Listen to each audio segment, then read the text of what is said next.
by under the NHIDCL. Through you, Mrs.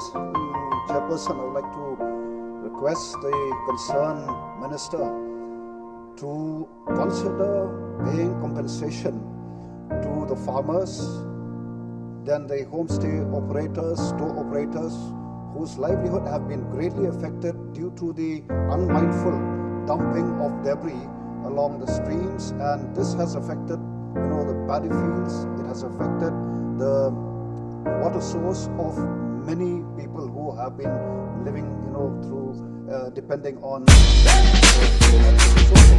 Therefore, I would urge, rather request